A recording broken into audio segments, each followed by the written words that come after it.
Welcome back to another episode of Sessions with Mary Jane. We are having a great week this week. There's a lot of energy this week.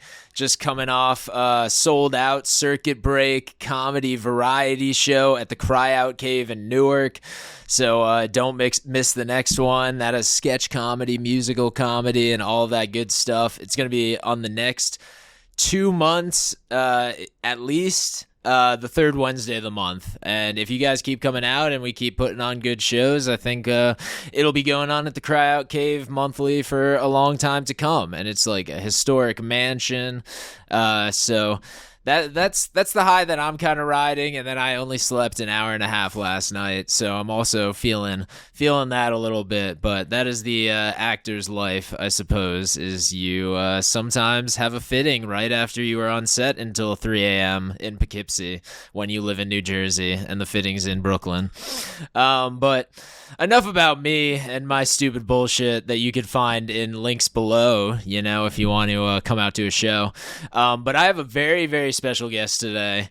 She is a multi-hyphenate. She is multi-talented. I've had the pleasure of working with her in the past, and just being a fan from afar. And she has a very wonderful new project that she is trying to get the word out about for some crowdfunding. It is the wonderful Nola. Are we using your government name? What are we doing? You could call me Nola Bunny. Nola Bunny. Nola Bunny.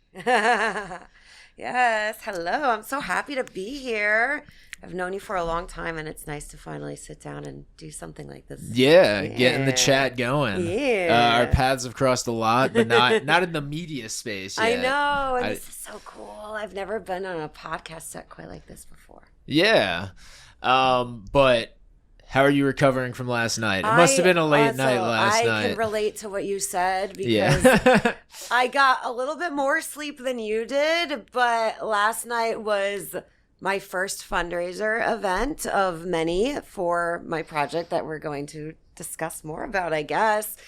So yeah, I am also, even though I got more sleep than you, when you're a producer of an event and you have like all this stuff that you have to take care of and everybody is looking at you for what to do next, it's like the amount of brain power that all that takes. I'm very, very sleepy as well. Yeah, so we're in the same vibe there. A lot of noise in producing events. Yes. It takes a lot of hard work to produce events, and yeah, I feel like people don't understand how much is going on in our brains sometimes. No.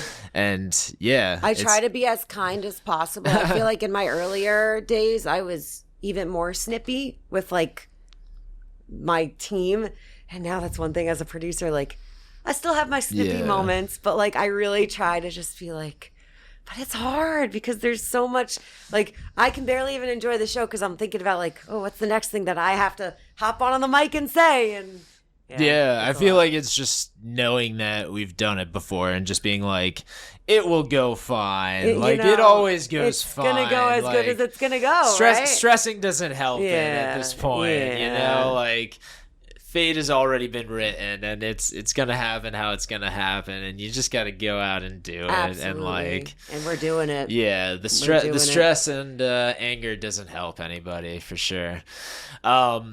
But do you want to talk a little bit more about the event from last night? Because you had a lot going on. It seemed like you had a lot of moving pieces. I was unfortunately not able to go because I ended up working on a film. Of course, but hopefully you'll be able to be at the next one. I feel like maybe I should start by talking about the project. Yeah, right? You should. Yeah, because, for sure. Like, so people even understand what I'm trying to do here. Yeah. So I wrote my first screenplay last summer. So from August to like August 2024 to February 2025, I wrote my first screenplay, feature-length screenplay, and it won an award at the Rutherford Film Festival. Congrats. Yeah.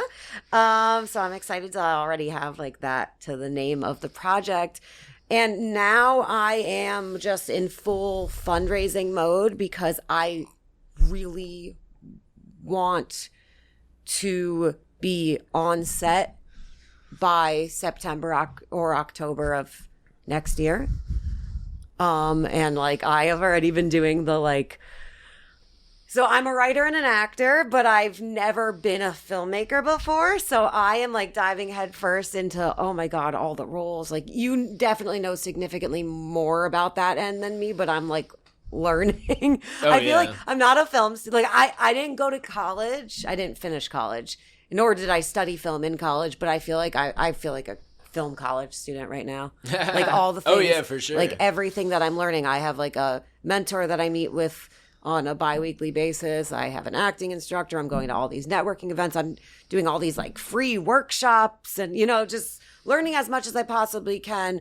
But because I'm an unconventional person, I'm finding unconventional ways to raise money for my film. Yeah. And I'm also going to be doing the more traditional ones as well. I'll probably be doing some sort of campaign and all that stuff as well. But because I come from an event production and party entertainer background, I figured I should produce a fundraiser event. And the film is called Moonbeam. So I came up with the idea of Moonbeam Market because I think that has like a ring to it, and kind of like what you were saying with the comedy show. Like I think it's even just based off the name, I think it's a marketable event. And I want to keep doing it throughout the year and maybe even during the post-production process to just keep, just because it's fundraising, but it's also building culture. That's the other thing. Because it's like when people send you money in a campaign, it's like, they're not with you. They Definitely don't get to hear you talking about the project. They don't get to understand it from that position. And the fundraiser events, I'm very much world building as well. So like I said, it's called Moonbeam Market. So I have vendors. So I had including myself, because I still had a rack of vintage clothing up, I had 10 vendors. The venue, have you been to Crossroads in Garwood? I'm not sure. Maybe once or twice. Like it's not a huge space. It's a good space, but it's a local music venue in New Jersey. It's got a lot of history as well. There's been a lot of people perform there. But it's not like a super huge space. So like I didn't want to, plus I'm still growing. So like I felt like 10 vendors was a good number. And then, there was stage entertainment. So I want my boyfriend Michael's music to be the entire score of the film. The film takes place in 1997. I feel like his music kind of has like that like 90s like kind of Radiohead feel. You've heard a couple of his originals at some of my shows. A little bit, yeah. Yeah. He's talented. Yeah, and I think you've heard it acoustic, but when you hear it with the piano, you'll hear kind of like the Radiohead vibes to it. So I want his music to be the entire score. So he did a music set. He actually did 2 music sets. One was his original music, and then one, you're also an actor. I've learned that some of the best actors put together playlists of songs that remind them of their characters. Have you ever done that to prepare for a role? Sometimes, even with the script that I'm selling right now, it's like we put together a Spotify playlist. Yeah, that like kind of just gives be the feel. So the I vibes, did that as well. The songs include, are you familiar with the singer Aurora? She's one of my favorite modern musicians. She's I think from so, Norway. Yeah. Super what I love about her, she's like this like super kooky like personality, but her music is really heartfelt. Like she's like a weirdo. Like in an interview, she's just like says the weirdest, like her personality is super playful, super weird, but her music is really heartfelt. So I got 2 Aurora songs on that playlist. I have a Bright Eyes song. So yeah, like, cause Moonbeam, it's all about, she is a runaway. She runs away from a bad adopted family and she's trying to find a place that she belongs. That's pretty much what the film is about. She's a 17-year-old girl and goes on this grand adventure just trying to find her place in the world. So yeah, I put together a playlist of songs that make me feel like that character. So Michael also came back on stage and he played a couple of those songs. And then I also had, do you know Morning Coffee? I do. I met him approximately, Probably 11 years ago at an open mic. I was doing stand-up at the Tuscan Cafe in Warwick, and I ran into him. Christian of Morning Coffee. Do you also know Scott Ivory? Sounds very familiar. Yeah. Probably. So Scott Ivory is a good friend of mine, and I actually originally asked him if he was available to perform, and he was not, but he put me in touch with Christian of Morning Coffee, and Christian was such an amazing addition to the event. First of all, he's very like 90s grunge in his appearance. Yeah, 100%. He is out of the 90s. Fit in perfectly. I think I mentioned that the film takes place in 1997. But so yeah, part of the world building was like giving the 90s feel. So Christian fit right in. He was perfect. I did a live scene with a fellow actor because I really wanted the audience to like physically hear a scene of the script. So nice. Yeah, and that's something that I worked on with my acting instructor, and really I really wanted to do a good job with that. So for sure. Yeah. Sounds like a big success. Yeah, and then we had a raffle. The vendors donated some of their products, and wow. I think it was, one thing about me, I think you probably already know this about me, I'm very hard on myself. Like I work my ass off and it never feels like enough. Yeah. And like the biggest thing is I'm like, I wish there were more people there, but this is just the first event. I plan on doing this throughout the year. So to all our listeners, hopefully you guys will join the next one. You guys can connect with me on social media. I'm nonstop post about the events I'm a part of. So hopefully people will come to the next one, and just, that's I plan on doing that throughout the year. And then even while we're in the editing process to fundraise, keep getting the word out, keep getting intrigue around the project. Hell yeah. Yeah. That is so sick. Support her film. Support my film. Listen, I'm kind of a freaking crazy person because I've never I'm a first-time filmmaker, and I'm making a freaking feature. Like, most people don't do that. Most people make shorts first. I'm going to make a proof of concept, so technically I am making a short first. Nice. I'm sure the investors will love that. I'm still learning about all this stuff. No, but honestly. it's cool. It's such a layered, filmmaking is so layered. But you could do it at many different levels. And especially, like, depending on what the story is, you can be, like, a major Hollywood motion picture and be a $5 million budget. Like, you could do any movie at a $5 million budget. But there are movies that you can do with, like, a $5,000 budget, a $500 budget, if it's, like, if you have a good eye, like, you have a good cinematographer, if the story is good and the script is good. Yeah, you could do it with just a camera person, a director, a sound person, and like, yeah, one thing a couple of PA friends. One thing that I don't want to say regret's not the right word because I love my story very much, but one thing that I learned in the process, because now I'm looking at it from a producer standpoint, because it's like the story is there, it's already won an award, I know it's a good story, but now it's like I'm actually thinking, okay, how am I going to bring this to life? And I wish as a first-time filmmaker, again, it's not a regret because the story is many ways the way it's supposed to be, but I have so many characters in my story. Like, because it is a vagabond adventure story, and all the people that Moonbeam meets along her path are all important, even the ones that are just like fleeting characters. They're all important and they all push the movie forward. I was even starting to think, like, can I cut some characters? I'm like, damn, like, would be hard. Like, I'm sure if I really felt like I needed to, if I didn't get the money that I want to raise and I really felt like I needed to cut back, I'm sure there are ways to do so. Definitely. But it would change the current story. So Yeah. that's like one thing that I did learn as a new filmmaker, and maybe this could be a little word of advice for anybody that wants to get into filmmaking. If I could look back, I probably would have done my first project with way less characters and way less locations. Yeah. Yeah. That is a note to early filmmakers, always. Yeah. Few locations, I few kind of characters. wish somebody told me that, because I worked with my mentor, Christina, and I love her because I'm continuing to work with her. She's most likely going to be the director on my proof of concept. We're still getting that all figured out.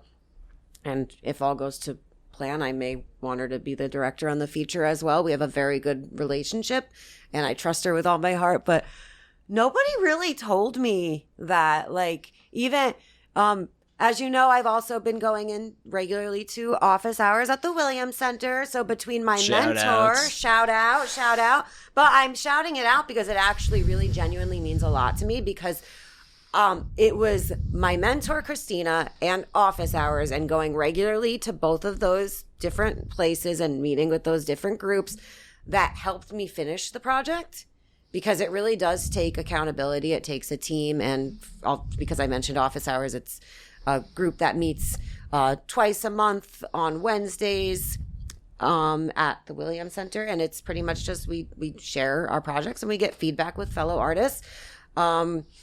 And yeah, but neither of the Christina or office hours really gave me that advice about like, ooh, you might want to cut down on the characters while I was in the writing process. And now this is where I'm at. And now you're here. Now I'm here. And you have kooky characters. Yeah. Like, for example, Moonbeam pretty much immediately meets her love interest, Jeremy, in the woods. And then Jeremy and Moonbeam find a full moon gathering with a group of hippies. And I think that it should really look like a group of people. Like, I think there should be multiple extras that are hippies in that scene. But there's 4 main hippies. And I was even thinking, could I cut it back to 2? I probably could, but there's something about 4 hippies joining forces with 2 other like adventurers that it just feels like the right amount of fullness than it would be with 2 hippies joining forces with 2 other adventurers. I don't know if, and maybe you'd have to like hear the story for that to make sense to you, but I just like, I feel like there's something about the chaos and the fullness and like that amount of people versus like, are you following what I'm saying? Yeah, totally. There's like just one example where I've already thought like, could I cut back on 2 characters? Oh, like I probably could, but it would change the vibe a little bit. Yeah, 100%. I feel like if you got friends who are hippies, like just make it happen. Make it happen. I know. I'm in this project. I'm thinking both big and logically. Like, my mentor helped me create a budget sheet. Nice. So I get to see what it could look like in like the biggest scale of the project. I would love to have a couple A-listers, but I'm so determined to do this project. I am not going to let not raising the amount of money stop me from making the project happen. When there's a will, there's a way. And I think you know this about me. I'm a very determined person. I'm a make shit happen person. I'm not a fuck around person. I'm a make shit happen person. So we're going to make Moonbeam happen no matter what. Yeah, it sounds fantastic. And how has that interacted with your other art forms and your other performances? Like, has that distracted you, or you're just kind of just busier now? Yeah, so it's actually been a struggle because I operate an entertainment company full time, and my entertainment company is really growing. And that's to clarify to our listeners, it's a specialty party entertainment company. So we are a full service party entertainment company. We literally do everything from very young children entertainment to nightlife to weddings, mitzvahs, you name it, we're there and we do all the things. I'm a burlesque dancer, I'm a mime, I'm a party princess, and it's been really hard. It's been really fucking hard because my entertainment company is just growing. Yeah. And that takes up so much of my attention. And now I'm also trying to juggle being a filmmaker, which is, I honestly, and I never want to discredit other art forms when I'm saying this, but someone coming from so many different art forms, filmmaking is hard as fuck. Oh, yeah. And everything crazy. that I do is really hard. Like burlesque is not easy. Entertaining children is not easy. Being a mime, all that stuff is difficult. And, you know, my friends that are aerialists and all the amount of training, like all that stuff is difficult. But the amount of planning and money and all the stuff that goes into filmmaking, it's like, it's really intense. Like I thought that party planning was intense, and now I'm like, ooh, filmmaking is like, it's a lot. So to answer your question, it's very hard to juggle. I'm doing the best I can, and luckily I have a team of people for my party entertainment company. It's not just me, so I'm able to write the contracts, send people out, and like I don't have to be at the gig. So when times are getting really busy, like even just this month planning this fundraising event took so much of my energy that I was actually okay with cutting back on gigs myself and sending other people out instead. Yeah. Yeah. I think that's powerful. Where did you learn to mime? So I did take a course with a professional mime who studied in Poland, and she's like a very studied mime. I want to say this carefully because I do believe that miming deserves studying. Like it's a very difficult art form. It's not just something that you can, I don't think it's something that just anybody can paint their face and then go and, you know, go to a party and do it well. Definitely. But aside from the course that I took, I kind of did throw myself into it. But I have so much other entertainment experience, and a lot of miming, like acting and like a lot of art forms, is psychological because you have to go into a party and it's like you lose one sense, like no talking. I am losing that completely. So how do I like get people to like me and want to play with me and understand me when I'm not speaking? So I'll be fully transparent. I am still learning the art of miming while I am performing it.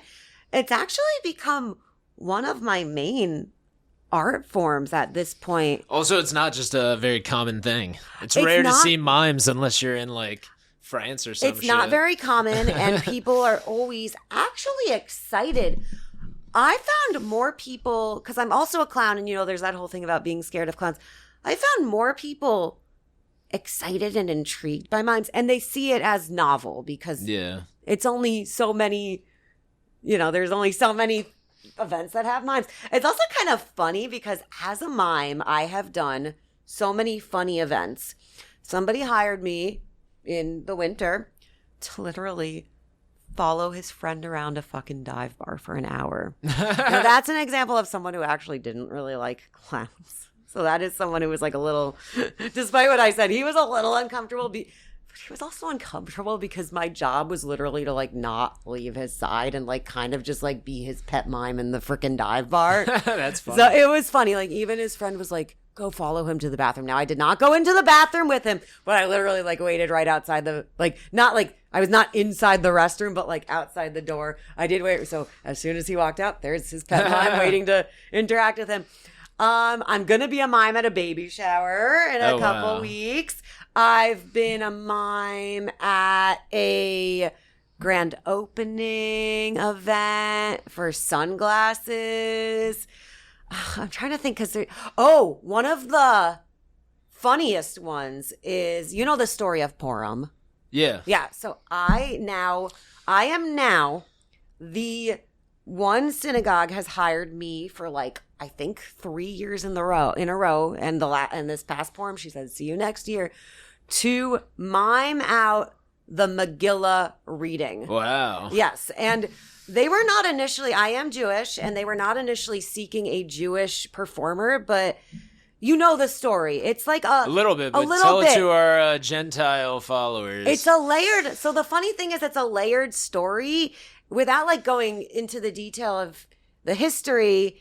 It's essentially about Queen Esther who saves her people. That's like the short version. But the point that I was making is they didn't necessarily look for a Jewish performer, and they would not have been happy with their service if they had somebody that didn't know the story, because I don't speak Hebrew, but they had a movie playing of the story, and I grew up with the story, so I know it enough that I could just like look over at the projector and I'm like, okay, this is the part of the story. Oh, here's where Esther is putting on her crown and all, you know. So that was like that's a kind of a yearly mime gig I get, and I would say that's one of my funnier, odder ones. So it's just like the art form of mime. It's taken me to either being a mime for holidays, telling the story, to following some guy around a bar, to launching some sunglass business, you know, like 70th birthday parties, 21st backyard birthday. Like I've mimed in many different places, and I learn more and more about the art form each time I do it. So I did that one workshop, but I really do have a lot of respect for the art form, and I have done a ton of research and like watch documentaries, and you know, like even like Charlie Chaplin's a mime. Yeah. Like I've studied him, and like, you know, For sure. even things like Mr. Bean, he's a mime. Yeah, it's just like it's an older art. It's an older art You form. tend to like go towards those I like do. classic arts, because like burlesque was a classic art as well, right? Mm-hmm. Yeah. And you don't see it too many places. Yeah, like, you'll yeah. see it in New York, because New York has everything. You like, see it, It would but- be a big part of the culture when I lived in New Orleans. Like, there's lots of burlesque there. Yeah. So a little small. I like to, just because burlesque is like probably, I would say burlesque is like the art form that I'm probably the most passionate about, and I one day want to write a burlesque movie. But a little history lesson about burlesque. It's like is a very old art form. It started in like the 1800s or something. Like it's very, very old, and like even the word burlesque, it essentially means, I think it might actually translate like to mock. And it started out as like mocking the rich, and like mocking the ballets and the operas, and it was like an art form that like lower class people could afford to go to, and like it is still very political. Like it will always be political. It started with more political roots because of like the mocking the rich, but now of course it's the elements of striptease. It's automatically political. Somebody stripping in public is automatically It's political a very polarizing thing, you know? time Yeah, in gender yeah. and sexuality politics. Yeah, and I come across so many people who are confused, don't know what it is, you know, like misinterpret what it is. Maybe they've just seen the Christina Aguilera and Cher movie, and they think that it's, you know, and that film has like elements of what burlesque really is, but it does not actually. It's more of a cabaret style film, and not. There's a running joke of burlesque dancers are always kind of making fun of that movie, but I do like it. I think it's a really fun movie. It's got great costumes, fun representation. storyline, but yeah. You know what? It gets people hearing the word. It gets people talking, and then we get to share what it really is, and maybe that will draw interest and bring them to a show. What is one common misconception about burlesque? Or something that most people would not know? What would most people not know? I'm trying to think. Well, the first thing that this might not necessarily answer your question, but I think I want to take it in the first thing that my mind went to, that I think it's important for people to hear. So a lot of people will be like, oh, well, it's just like almost like people automatically want to compare it to stripping at a gentleman's club. And people have like the, you know, like they want to say that it's like, oh, but it's a classier version of that. And at the end of the day, we're all stripping, you know, where it's nobody is better than another person. I guess the biggest difference is like the setting, because like Gentleman's Lounge, it's literally called Gentleman's Lounge. It's very like male. The male gaze oriented, and like literally and figuratively. Burlesque has a lot of queer and female audience. And I guess to more so answer your question, I don't know if it's a misconception, but like what people really, what I would love people to know, it actually kind of is a misconception, especially because like I am a thin white woman, and a lot of people will see people like me and like, oh, I can never do that. But that's the big misconception, because burlesque is all about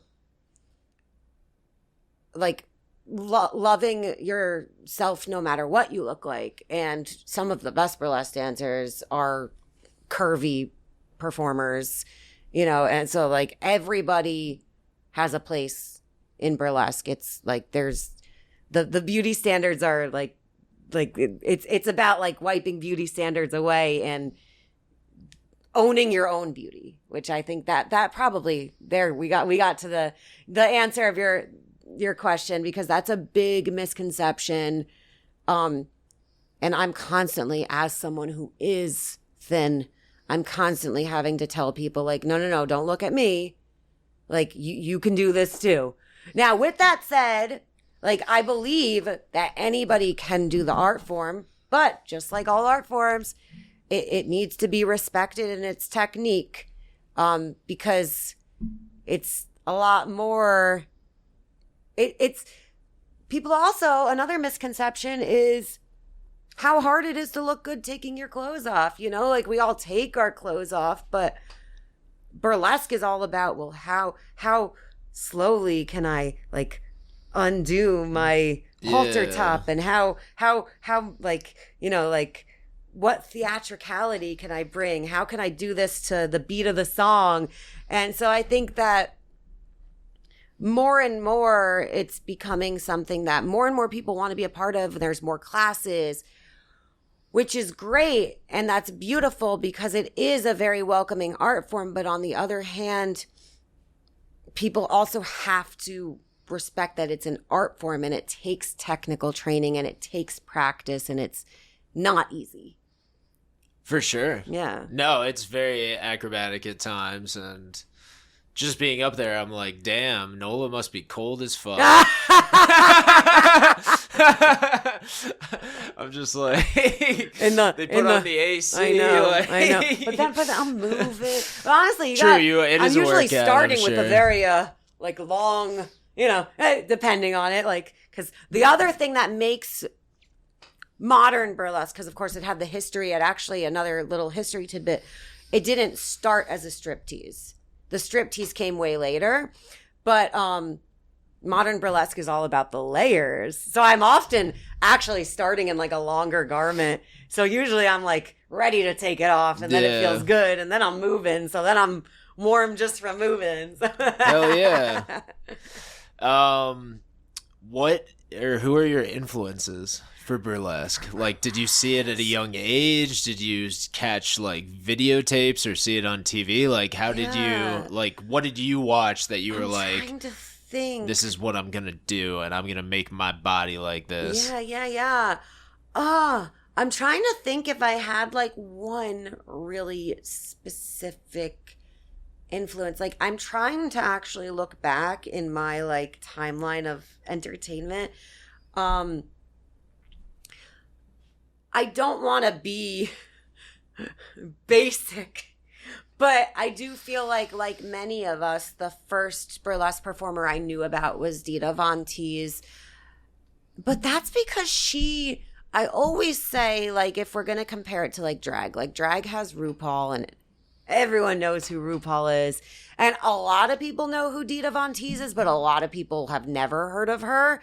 But she is like one of the most famous burlesque performers of our time, you know? So she was probably like the first one that I heard about before I even really knew what burlesque was.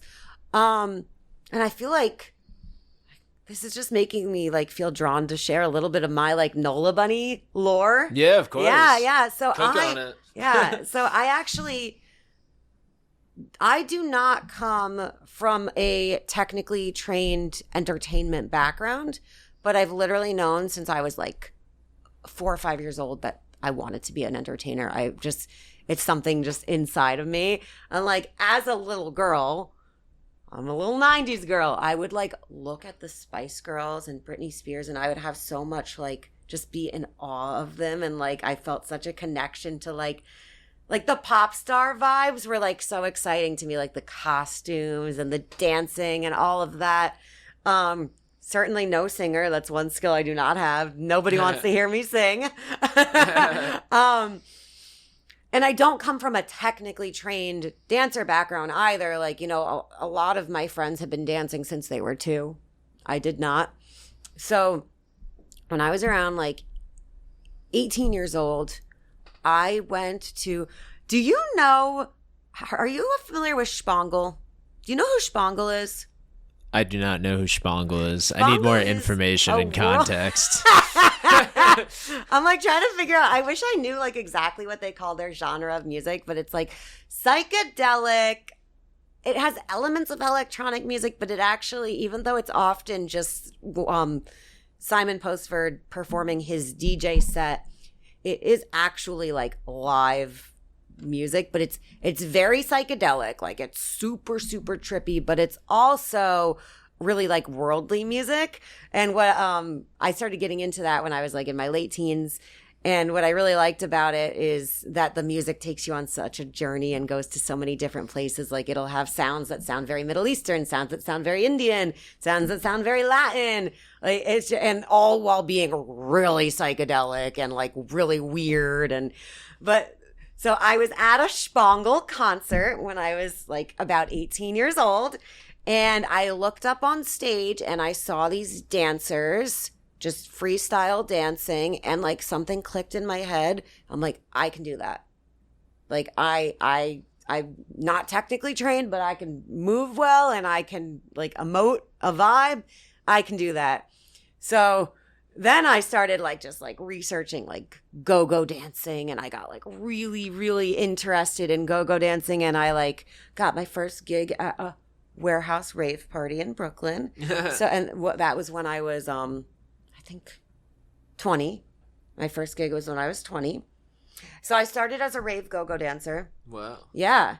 And it's really funny because back then, when I was young, I'm 33 now, I would get really angry when people misinterpreted the word go-go dancer, because that's also a word for like strippers, gentlemen club dancers. And when I was younger, I would get really mad. I'm like, I'm not a stripper. And it's like something that like actually bothered me. So I really wanted to do more than just go-go dancing. Like, you know, after doing that for like a couple years, I'm like, I love doing this. I love bringing the vibe to parties and wearing awesome, sexy costumes. And I still love that. But I'm like, I know there's more. Like The Little Mermaid, I want more. I knew there was more for me. So I actually remember learning about a local burlesque dancer. And I think I reached out to her on Facebook and asked her some questions. And I remember her actually being very nice and giving me like a lot of like insider information. And like one thing she said to me, which I still remember, like over a decade later, is that like you have to be okay with being called a stripper, because burlesque is stripping. Yeah. And it actually took me, I didn't want to do it immediately because of that. I'm like, I don't like, because I just had that thing in my younger years. I'm like, I wasn't, you know, like that's part of how I grew. But there were like something that I wasn't okay with it at 20, 21 years old. And then when I was like about 22-ish, I actually found, I don't know if you've ever seen videos of my really wild like paint dance. Have you seen videos of that? So wanting to no longer only be a go-go dancer, because I still love go-go dancing. I think it's one of the coolest things to do in a party atmosphere. It's awesome. I wanted to come up with like something else, and I wasn't comfortable with doing burlesque yet at this point. So I actually like created this very, which I still do on occasion.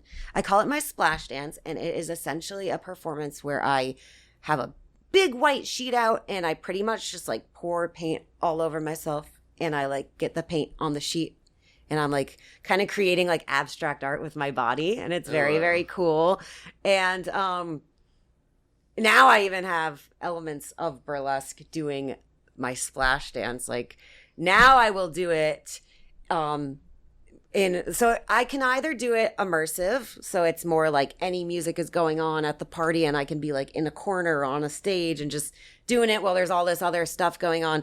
Or I can do it as a like more of like a choreographed stage show, where now it's like, now that I'm comfortable in being a sexy lady, I'll do a burlesque version of it. So there will be a striptease version of it, which makes it so it's kind of like, I always start out in a white outfit. So it's like white sheet, white outfit. So it's like kind of like representing like purity almost.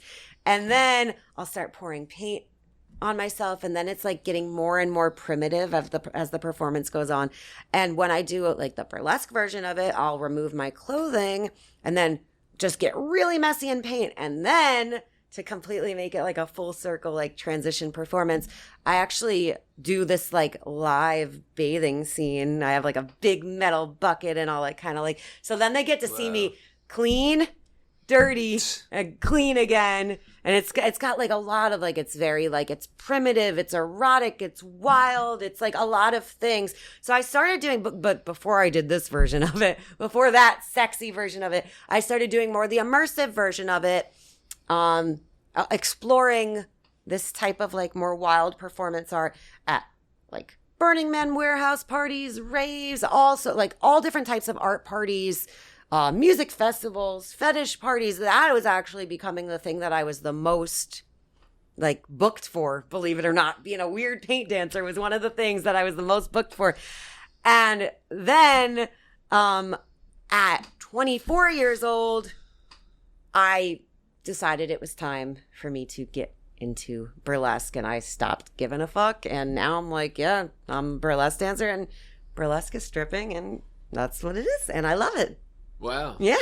That is some Nola lore. That is some Nola lore. Yeah.